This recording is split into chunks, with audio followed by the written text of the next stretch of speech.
Aujourd'hui sur ANN. Au Brésil, des étudiants adventistes font don de leurs cheveux et aident des femmes luttant contre le cancer à restaurer leur estime de soi. En Jamaïque, un festival de films brise des mythes et connecte les jeunes avec des vérités bibliques. Aux États-Unis, des étudiants en physique utilisent la musique et des dés pour enseigner des concepts quantiques aux écoles locales. 3 jours pour trouver de la nourriture, 5 jours pour construire une église. Voyez comment la foi a atteint un village reculé en Papouasie-Nouvelle-Guinée. Ces histoires inspirantes et bien d'autres, maintenant sur ANN.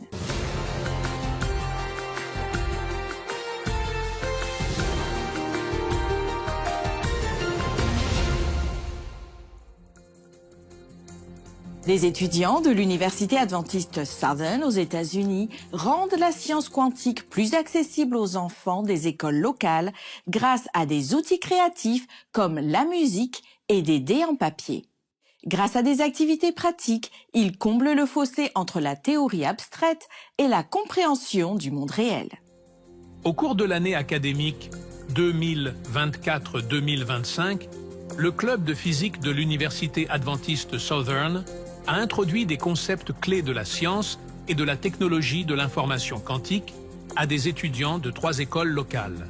Grâce à des leçons interactives, comme l'utilisation de guitares pour démontrer la quantification et la superposition, et des dés en papier pour illustrer la superposition quantique, le club a rendu engageant et accessible des principes quantiques complexes pour des collégiens et des lycéens. L'initiative de sensibilisation, soutenue par un prix de sensibilisation de la Société nationale des étudiants en physique, visait à inspirer un intérêt futur et à soutenir le développement de la main-d'œuvre dans les domaines en croissance de l'informatique quantique et des réseaux. Ces efforts s'alignent sur la désignation par les Nations Unies de 2025 comme l'année internationale de la science et de la technologie quantique. Le programme a non seulement suscité la curiosité chez les jeunes apprenants, mais a également amélioré les compétences des étudiants universitaires en communication scientifique et en engagement public.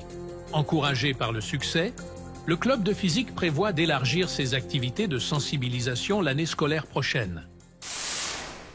Au Brésil, une campagne de dons de cheveux unit des élèves, des enseignants et des familles d'une école adventiste dans un engagement commun envers le service et la compassion. Les perruques fabriquées aident à restaurer l'estime de soi et la confiance des femmes en traitement contre le cancer. Des élèves de l'école adventiste de Boa Vista, à Roraima, dans le nord du Brésil, ont participé au projet Des brins d'espoir, une campagne de dons de cheveux lancée en 2016, qui a depuis mobilisé des femmes de tous âges dans un acte de solidarité inspirant. L'édition de cette année a recueilli 30 dons de cheveux de la part des enseignants, des étudiants et des mères au sein de la communauté scolaire adventiste. Les jeunes donateurs ont exprimé avec enthousiasme leur joie en réfléchissant à l'impact de leur participation. Je vais voir beaucoup de femmes heureuses, n'est-ce pas, avec nos reflets. C'était génial de pouvoir faire un don avec mes amis. Selon le directeur, c'est la 2e fois que l'école participe à une initiative comme celle-ci. Nous avons un projet. C'est la 2e édition de l'initiative. L'année dernière, nous avons collecté des mèches de cheveux d'élèves, de membres du personnel et de mamans. Nous avons ensuite fait don de ces mèches pour aider à créer des perruques. Cette année, l'événement a également reçu le soutien d'un salon de beauté dont le propriétaire a pleinement soutenu la cause. Lorsque Sandro m'a contacté l'année dernière, j'ai pleinement adhéré à la cause. Cette année, nous sommes déterminés à mener cela à bien jusqu'à la fin de l'année, car nous le devons à ceux qui ont vraiment besoin de ces mèches. Toutes les donations sont envoyées au Centre de soutien humanitaire pour femmes, une organisation dédiée à l'assistance des femmes diagnostiquées avec un cancer. Au-delà de la collecte de cheveux, le projet favorise l'empathie et la compassion parmi les élèves, des valeurs fondamentales de la philosophie éducative adventiste. Cette initiative renforce non seulement l'engagement envers l'excellence académique, mais aussi envers le développement de citoyens consciencieux et compatissants, dédiés au bien-être des autres. Selon l'UNESCO, plus de 129 millions de filles dans le monde ne sont pas scolarisées. En Asie du Sud-Est, les normes culturelles, la pauvreté, le mariage précoce et les conflits continuent d'entraver l'accès des filles à l'éducation. En réponse à ces défis, l'Église adventiste du 7e jour dans cette région a lancé une campagne de bourse pour soutenir les jeunes filles dans les écoles adventistes. Pour élargir cet effort, le département des ministères des femmes du territoire du Sud, de l'Asie et du Pacifique a proposé d'augmenter les ventes de livres de méditation pour femmes afin de financer des bourses et d'élargir le nombre de bénéficiaires en 2025 et au-delà. La moitié des recettes des ventes va au fond. Au cours des 4 dernières années, de nombreuses jeunes filles ont bénéficié de ces bourses. En 2024, 117 filles ont reçu une aide financière leur permettant de poursuivre leur éducation dans un environnement basé sur des valeurs chrétiennes et la croissance spirituelle. Cette initiative s'aligne sur la mission holistique de l'Église adventiste, combinant éducation, évangélisation et réussite sociale pour autonomiser la prochaine génération par la connaissance et la foi. Dans le Pacifique Sud, des centaines de bénévoles ont construit une église dans un village éloigné sans présence adventiste antérieure. Ils ont également distribué des fournitures essentielles et dispensé une formation pratique. Dans la province de Papouasie-Nouvelle-Guinée, le village de Régel, une communauté isolée où les habitants doivent voyager jusqu'à 3 jours pour accéder aux biens de première nécessité, a accueilli plus de 300 bénévoles qui ont passé une semaine à fournir un soutien spirituel et pratique par le biais de services communautaires. Sous le thème « Jésus est tout ce dont j'ai besoin », l'Église adventiste a été établie pour la toute première fois dans la région. Construite en seulement 5 jours, cette église faisait partie de la campagne Papouasie-Nouvelle-Guinée pour le Christ, financée par l'Église adventiste de la région du Pacifique Sud. Elle en a été officiellement inaugurée par le pasteur Andrew Opis, président de la mission de Nouvelle-Bretagne, Nouvelle-Irlande. Le terrain pour l'église et pour une future maison de pasteur a été donné par le chef du village, Herman Seneng, qui, avec sa famille et son clan, s'est engagé à rejoindre l'église adventiste. Ils ont assisté au premier service du sabbat avec l'équipe de bénévoles à leur camp. Au-delà de la construction de l'église, ces bénévoles se sont engagés dans des actions communautaires à travers l'éducation à la santé, la formation aux compétences de vie et le développement des infrastructures. 6 toilettes à fosses ont été construites pour servir le village, l'école et le poste de secours. Les bénévoles ont également distribué plus de 300 colis de soins remplis d'articles essentiels tels que du savon, de l'huile de cuisson et des vêtements. La mission s'est conclue par un baptême et 6 autres personnes ont exprimé leur désir d'être baptisées à l'avenir. En Jamaïque, les adventistes organisent le premier festival du film axé sur la foi et la communauté. L'événement a utilisé des courts-métrages pour clarifier les doctrines adventistes du 7e jour, dissiper les idées reçues et toucher de nouveaux publics avec des vérités intemporelles. À Montego Bay, en Jamaïque, l'Église adventiste du 7e jour a organisé son tout premier festival de films et symposiums, conçu pour mettre en lumière l'engagement de l'Église envers la santé, l'éducation, l'engagement communautaire et la proclamation du message des 3 anges d'Apocalypse 14. Nigel Coke, l'organisateur principal de l'événement, a déclaré que le programme se concentrait sur la manière de rendre les vérités bibliques accessibles, en particulier pour les jeunes. Parmi 61 soumissions, 21 œuvres ont été sélectionnées dans 3 catégories: musique et animation, court-métrage, film mobile et annonces de services publics. Le court-métrage Dead Yard de l'Église adventiste de Shortwood a remporté les honneurs pour sa représentation réfléchie de l'état des morts, remettant en question les idées reçues et réaffirmant la doctrine biblique. Des plans sont en cours pour faire du festival un événement annuel, élargir les catégories et utiliser le film de manière plus large comme outil d'évangélisation. Coke a encouragé les participants à continuer d'utiliser leurs talents donnés par Dieu pour être des phares d'espoir dans un monde dans le besoin. Des pluies torrentielles ont inondé de vastes régions de l'est de l'Australie, provoquant le débordement des rivières, l'engloutissement des routes et laissant des milliers de personnes isolées. C'est la plus forte pluviométrie enregistrée dans la région de la Nouvelle-Galles du Sud depuis 100 ans. En raison de la crise, une équipe de 30 bénévoles des services communautaires adventistes s'est rendue sur la côte de la moitié nord pour aider les communautés victimes des inondations. Les bénévoles ont été divisés en 3 équipes pour soutenir les opérations dans certaines des zones les plus touchées par les fortes pluies.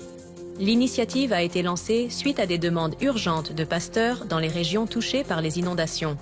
Voyageant en convoi de 6 véhicules, les bénévoles ont apporté des fournitures données, y compris des pelles, des brancards, des couches, de la nourriture et de l'eau. Selon les dernières mises à jour du service d'urgence de l'État, les eaux se retirent progressivement dans une grande partie de la Nouvelle-Galles du Sud, en particulier dans les régions côtières de la moitié nord et Hunter.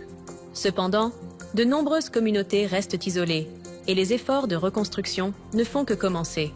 Les églises adventistes de Kempsey et Taree ont été activement impliquées depuis le début de la crise, préparant des paniers alimentaires, distribuant des fournitures essentielles et dirigeant des équipes de nettoyage locales.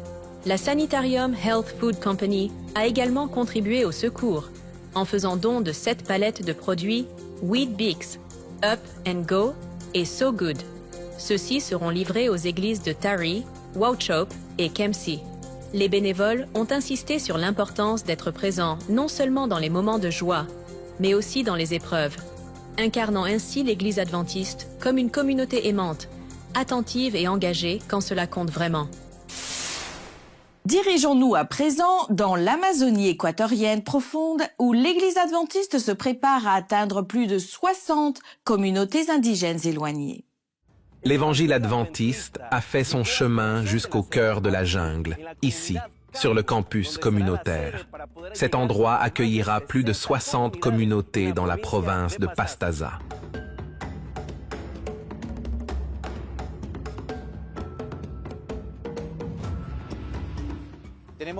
Nous avons des rêves et des projets ambitieux pour créer un centre de formation missionnaire. Il formera des frères locaux et accueillera des missionnaires de nos églises à travers la mission nord-équatorienne qui sont désireux de se lancer dans une aventure missionnaire.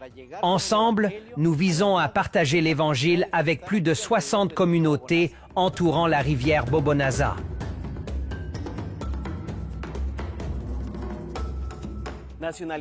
Nationalités, Quichua, Shuar veulent se connecter avec vous. Mission Caleb. Une vie pleine de sens et un héritage qui perdure, celui de partager la bonne nouvelle de l'Évangile avec le monde. Presque 1 an après son décès, nous voulons rendre hommage dans cet épisode à Marcio Basso Gomez, l'un des premiers contributeurs d'ANN, dont le témoignage et l'engagement pour la diffusion de la bonne nouvelle du salut continuent d'inspirer. Marcio est né à Mogi das Cruzes, au Brésil, en 1977. Dès son jeune âge, il a consacré sa vie à servir Dieu avec un but. Il a poursuivi un diplôme en journalisme, inspiré par son amour pour la communication et son profond désir de proclamer l'évangile de l'espoir à tous. Tout au long de sa carrière, Marcio a servi l'Église adventiste, devenant un dirigeant dans divers domaines, tant au Brésil qu'à l'étranger. En 2007, il a rejoint Hope Channel Brésil, où il a mis tout son cœur dans son travail de journaliste à la radio et à la télévision pendant plus de 7 ans. Découvrez maintenant les implications politiques et religieuses de ce fait à la lumière de l'histoire et de la Bible. Voici maintenant le spécial Rome, entre la croix et l'épée. Ici, Marcio Basso Gomez, depuis la place Saint-Pierre, au Vatican. En 2014, Marcio a commencé à collaborer avec le département des communications de l'Église mondiale des adventistes du 7e jour, se consacrant à la production d'un programme hebdomadaire de 6 minutes qui partageait la bonne nouvelle, diffusée initialement en portugais et en espagnol. C'est ici que tout a commencé. Le 11 novembre 1620, le bateau Mayflower a accosté ici, à Plymouth, dans l'État du Massachusetts, avec 102 pèlerins venus d'Angleterre. Ils fuyaient la persécution religieuse. Leurs descendants ont établi le protestantisme ici, en Amérique du Nord, d'où est née l'Église adventiste du 7e jour. Comme pour toutes les entreprises significatives, il y a eu de nombreux défis en cours de route. Mais l'esprit déterminé et persévérant de Marcio l'a conduit à ne pas abandonner sa mission de communiquer l'espoir. Aujourd'hui, ANN est au Cap-Vert pour raconter l'histoire de ce pays qui est l'un des plus jeunes du monde. Nous allons aussi parler d'un projet qui, ces dernières années, a permis à des milliers de personnes de rencontrer le Christ. Ce qui a commencé comme un bref rapport est depuis devenu un programme d'une demi-heure qui continue d'inspirer et d'élever des milliers de personnes à travers le monde. Marcio était sur le point de terminer son diplôme de théologie lorsqu'il a été diagnostiqué avec une maladie dégénérative qui l'a finalement conduit à se reposer en juillet 2024. Sa famille, ses amis et d'innombrables personnes touchées par sa vie continuent de chérir l'espoir de retrouvailles lors de la glorieuse seconde venue du Christ. Apocalypse 14:13 dit « Heureux dès à présent les morts qui meurent dans le Seigneur. » Oui, dit l'Esprit, afin qu'ils se reposent de leurs travaux, car leurs œuvres les suivent.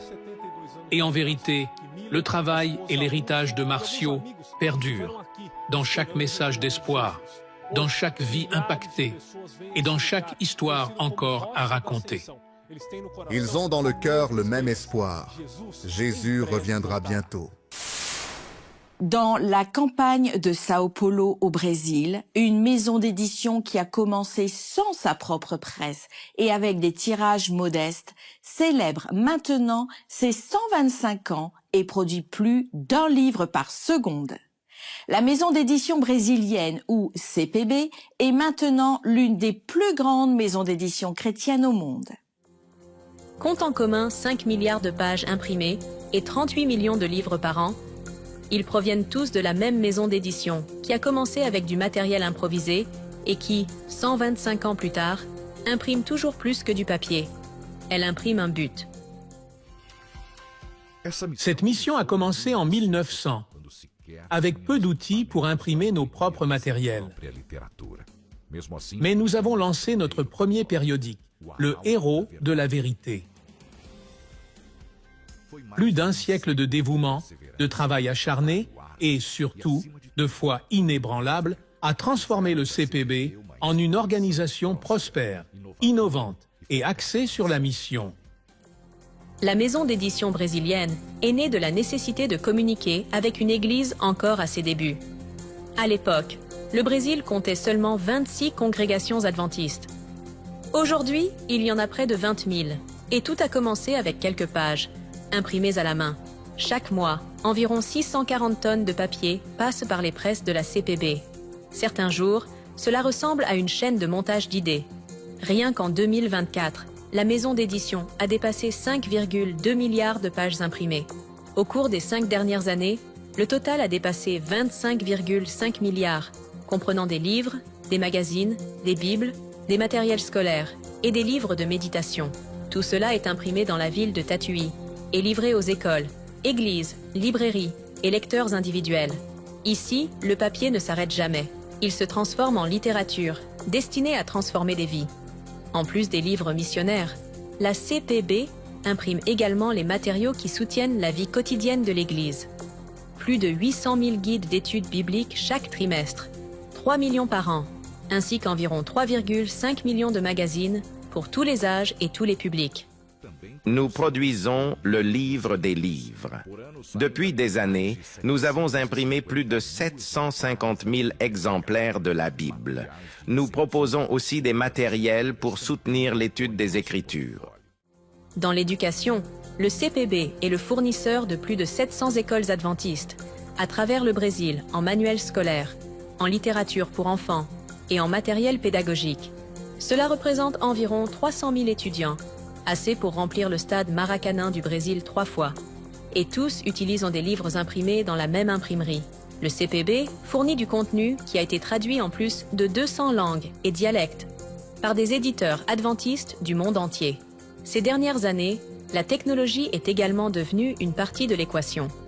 Aujourd'hui, le contenu du CPB atteint les foyers et les salles de classe via des applications, le commerce électronique, des plateformes d'apprentissage numérique et même des systèmes trilingues utilisés à travers l'Amérique du Sud. Dans un monde numérique, l'impression a toujours sa place. Derrière tout cela, plus de 600 professionnels maintiennent l'opération à travers 9 départements stratégiques. Pendant que beaucoup parlent, cet endroit imprime. Et derrière chaque livre se trouve la conviction que ce qui est imprimé peut changer une pensée, une idée, voire un parcours de vie. Tous les livres ne changent pas une vie, mais ceux qui le font la changent pour le mieux. C'est ce qui est arrivé à Paulo Santos, un ouvrier du bâtiment. En 2000, lors d'une rénovation dans l'état de Piauí, il a trouvé un ancien exemplaire de la vie de Jésus, oublié dans un grenier, et l'a gardé. 20 ans plus tard, il a choisi de se faire baptiser. L'endroit qu'il a choisi ? La maison d'édition qui avait imprimé le livre. Au cours des 10 dernières années, le CPB a imprimé plus de 188 millions de livres missionnaires. En 2024, ce chiffre a atteint le seuil historique de 200 millions. Pour marquer son 125e anniversaire, plus de 300 motards ont envahi les rues pour distribuer 14 000 livres missionnaires gratuitement. Un geste simple qui reflète ce qui se passe là-bas chaque jour. Un contenu qui atteint le Brésil et bien au-delà. Selon le président de la maison d'édition brésilienne, le pasteur Wilson Garcia, l'entreprise reste fidèle à sa mission. Imprimer pour sauver. Finalement, ce qui motive cette machine, ce n'est pas seulement le papier ou l'encre, c'est la conviction que certaines pages changent encore tout, 5 milliards de fois par an, et ce n'est pas fini. Une méga production autrichienne fait sensation en ligne. Kingdom Come, une série documentaire, mêle histoire réelle, prophéties bibliques et questions profondes. L'idée ? Comprendre le présent à travers tout ce qui a déjà été écrit et peut-être oublié. 5, 4, 3, 2, 1. MDS2, we have ignition, we have a liftoff. Roll program is in on time. Vehicle response is normal. Very smooth flight, very small attitude disturbance. La série s'ouvre sur un compte à rebours et se termine par un défi. Le monde dans lequel nous vivons est-il vraiment si nouveau ? Kingdom Come est produit par l'Église adventiste du 7e jour en Autriche. Mais ce n'est pas un sermon.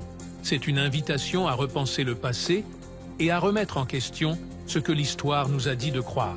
À travers 16 courts épisodes, publiés chaque semaine sur YouTube, la série relie les empires anciens à des systèmes qui façonnent encore le monde aujourd'hui. L'une de ses affirmations les plus frappantes, que l'Empire romain n'est jamais vraiment tombé. Il a simplement changé de forme et continue d'influencer les gouvernements, les religions et les centres de pouvoir. Dans un sens, on pourrait dire que l'Empire romain n'est jamais vraiment tombé et que nous, en tant qu'Européens modernes, sommes essentiellement les Romains d'aujourd'hui. Le récit tisse ensemble l'histoire vérifiée et les prophéties des livres de Daniel et de l'Apocalypse. Mais il ne s'agit pas de fin du monde. Il s'agit de pouvoir, de choix et de ce qui se passe lorsque nous ignorons les leçons du passé. Dans l'une de ces scènes les plus symboliques, la Terre est montrée comme une petite particule de poussière, flottant dans un rayon de soleil. Un rappel visuel de la fragilité de tout, même de nos plus grands empires. Repensez à cet endroit. Là-bas, c'est notre maison. C'est nous. Là, c'est tous ceux que vous aimez, tous ceux que vous connaissez, tous ceux dont vous avez entendu parler, tous les jeunes couples amoureux,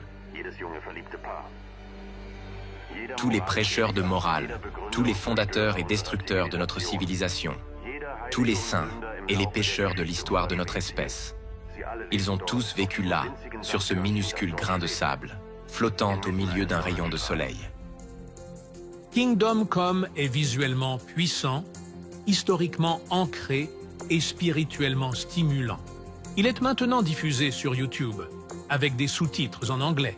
Peut-être que c'est juste une série, ou peut-être c'est une nouvelle façon de découvrir l'histoire. Avec plus de 1,4 milliard d'habitants, l'Inde est le pays le plus peuplé au monde. Pourtant, des millions de personnes n'ont toujours pas accès à l'éducation, à l'eau potable et à la liberté religieuse. Dans des États éloignés, même des enfants fuyant la guerre civile au Myanmar voisin cherchent un abri et un avenir. Dans cette réalité, les volontaires de Maranatha International sont sur le terrain, fournissant structure et dignité là où les besoins fondamentaux sont encore inaccessibles. Les volontaires de Maranatha International ont maintenu un effort en Inde pendant plus de 25 ans, fournissant des églises, de l'eau potable et des installations éducatives.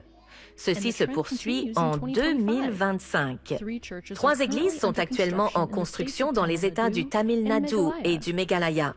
L'équipe de puits de Maranatha entretient les puits existants et forts dans le Tamil Nadu, l'Andhra Pradesh, le Tripura et le Mizoram.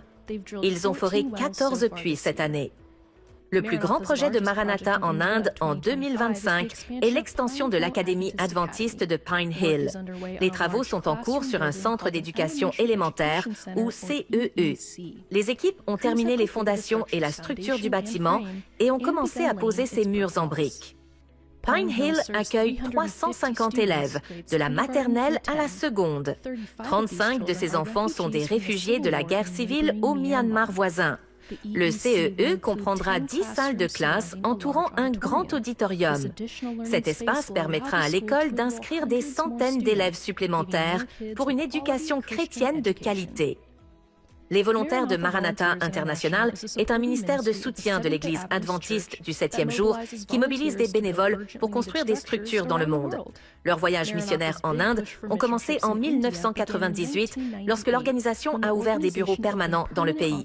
Depuis, Maranatha a travaillé régulièrement avec l'Église adventiste en Inde pour réaliser plus de 3000 projets.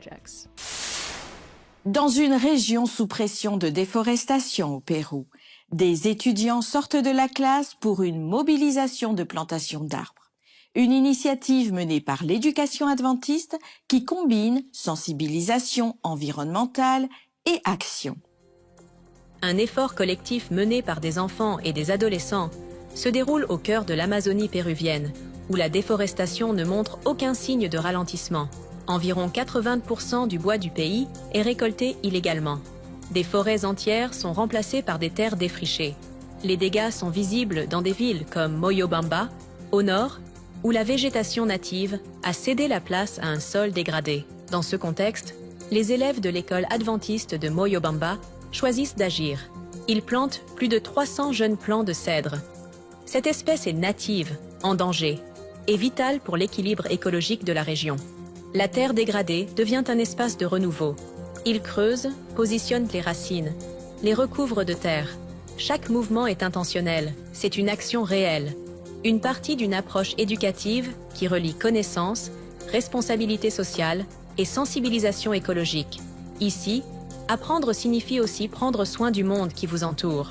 Pendant que les élèves plus âgés plantent, les plus jeunes participent à des ateliers sur le recyclage, l'élimination appropriée des déchets et la préservation de la biodiversité. Avec chaque jeune plant, la durabilité passe de la théorie à la pratique concrète. Les élèves comprennent que la crise environnementale n'est pas abstraite ou lointaine. Elle est juste là, sous leurs pieds, dans l'air qu'ils respirent. Et pour eux, agir fait partie de leur éducation. Dans les écoles adventistes, l'engagement à protéger la planète est intégré dans la vie quotidienne. C'est une valeur qui relie foi, éthique et apprentissage, sans séparer la connaissance de la responsabilité. À Moyobamba, la plantation se termine. Les élèves partent avec la conviction que ce qu'ils ont fait compte. Dans un endroit menacé par la dégradation, ils ne plantent pas seulement des arbres. Ils plantent un avenir, ancré dans l'équilibre, la croissance et l'espoir. Maintenant, dans la région eurasienne, 2 histoires puissantes se distinguent. En Russie, des ateliers de cuir allient apprentissage et foi. Et en Moldavie, des adventistes et des chrétiens orthodoxes se sont réunis pour discuter de ce qui les unit et de ce qui les distingue encore. Au centre de Chisinau, la capitale de la Moldavie, une réunion sans précédent a rassemblé des représentants de l'Église adventiste du 7e jour et de l'Église orthodoxe. Pendant 2 jours, des érudits des 2 religions ont discuté de sujets tels que la loi de Dieu dans le Nouveau Testament, la signification du sabbat et le passage historique au dimanche comme jour de culte dans la tradition chrétienne. Le premier jour a eu lieu dans une église adventiste et s'est concentré sur la question qui a guidé tout l'événement. La loi de Dieu est-elle un pont vers l'unité ou une source de division? Le lendemain, la conversation s'est déplacée dans une académie théologique orthodoxe. Sur la table, il y avait différentes opinions sur le jour de repos.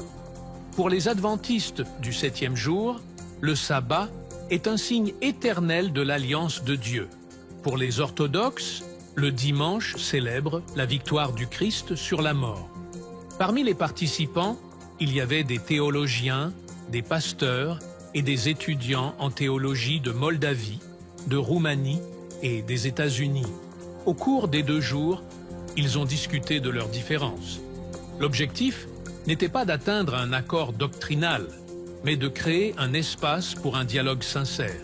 L'expérience a montré que même avec des interprétations différentes, le dialogue est possible lorsqu'il y a une volonté de comprendre. À l'unanimité, ils ont réaffirmé un désir commun de suivre le Christ et d'honorer Dieu. Dans un monde marqué par une polarisation croissante, ce qui s'est passé à Chisinau rappelle que le centre de la foi chrétienne peut et doit encore être le Christ lui-même. À Novo-Altesk, en Sibérie centrale, l'Église adventiste du 7e jour a organisé des ateliers de maroquinerie avec le soutien d'ADRA. Pendant plusieurs jours, les participants ont appris à créer des articles en cuir faits à la main sous la direction d'experts. Mais plus que des compétences manuelles, les sessions ont offert des moments de réflexion spirituelle. Dans un environnement chaleureux et accueillant, les participants ont partagé des expériences de vie et exploré des thèmes de foi. Selon le pasteur Roman Herchoff, le projet a montré comment l'apprentissage d'un métier peut devenir un chemin vers la croissance spirituelle et le renforcement des liens communautaires. Il a également montré comment ces nouvelles compétences peuvent devenir une source de revenus et comment les conversations sur la foi continuent à faire écho parmi ceux qui y ont participé. Ainsi s'achève l'édition d'ANN de cette semaine. Pour en savoir plus sur l'Église adventiste du 7e jour, visitez adventiste.org. Pour plus d'histoires du monde entier, rendez-vous sur adventiste.news. Et nous terminons avec cette bonne nouvelle tirée de la Bible.